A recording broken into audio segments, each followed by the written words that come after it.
Hello friends, कैसे हैं आप लोग। उम्मीद है फिट हैं, लाइफ एंजॉय कर रहे हैं। फ्रेंड्स, आज डिटेल से वीडियो शेयर करेंगे तुलसी प्लांट्स के अबाउट और इसके साथ इसके न्याज़पो प्लांट्स के अबाउट। बहुत सारे लोगों को ये मिसअंडरस्टैंडिंग है कि ये एक ही प्लांट हैं, लेकिन इनके दोनों के फ्लावर्स का पैटर्न, फ्रेगरेंस और यूजेस टोटली डिफरेंट है। आप इनको एक साथ ग्रो कर सकती हैं, रूफ टॉप हो, बालकनी हो, टेरेस हो, आप बहुत इजीली इनको ग्रो कर सकती हैं। स्पेशली ये फुल डे सनलाइट में भी ग्रो करता है। अगर आप इसको हाफ डे सनलाइट में ग्रो करते हैं तब भी ये अच्छे से ग्रो करता है। बेसिकली जो न्यासपो का प्लांट होता है उसके जो लीव्स का पैटर्न होता है वो बड़े साइज़ का होता है, और जो तुलसी का प्लांट होता है उसके लीव्स होते हैं वो थोड़े से तलवारी से होते हैं, मतलब थोड़े से लंबे लंबे से होते हैं, लेकिन बहुत ज़्यादा वाइड नहीं होते हैं। और बस आपने ये वाला डिफरेंस याद रखना है कि जब न्यासपो के ऊपर फ्लावर्स आते हैं तो वो गुच्छा बनता है, ब्लैक कलर का गुच्छा सा बनता है और एक साथ काफ़ी सारे फ्लावर्स होते हैं। और ये अगर ड्राई हो जाए, 100% आप इनको ड्राई कर लें तो इनके अंदर इसके बिल्कुल छोटे छोटे से सीड्स होते हैं, वो बहुत जल्दी जर्मिनेट भी हो जाते हैं।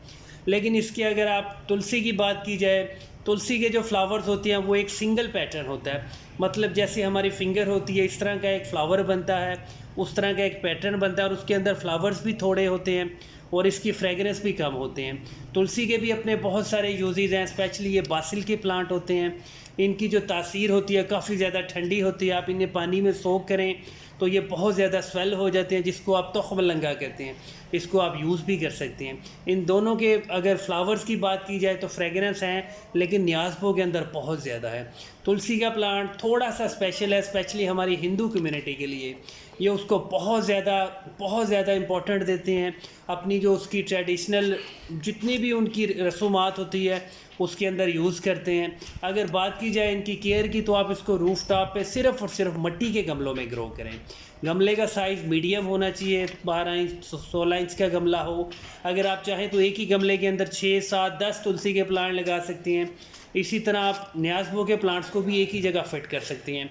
बहुत ज़्यादा बंची बनेगा, बुशी बनेगा आपका प्लांट के ऊपर। जब फ्लावर्स आएंगे तो उनकी बहुत ही प्यारी फ्रेगनेंस होगी।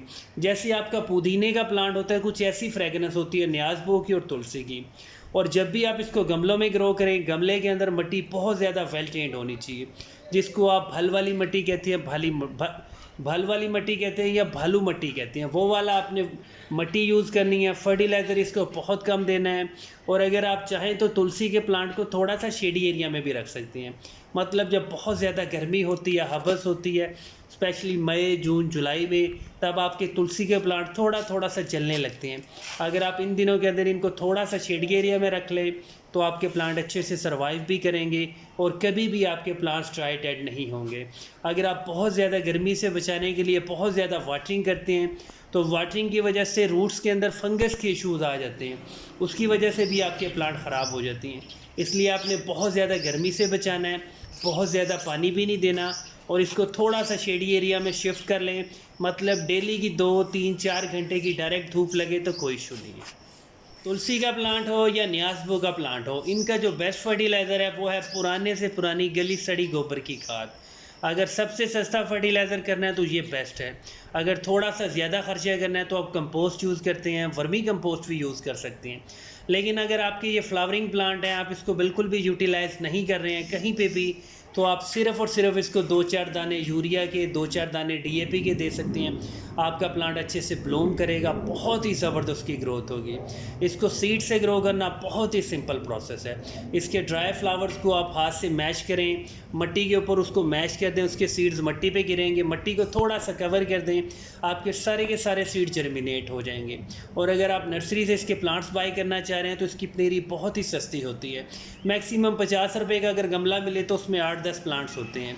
तुलसी थोड़ा सा एक्सपेंसिव होता है लेकिन वो भी इजीली अवेलेबल है। तुलसी के प्लांट को भी आप लाजमी ग्रो किया करें, चाहे मिट्टी का गमला हो चाहे ग्रो बैग्स हों।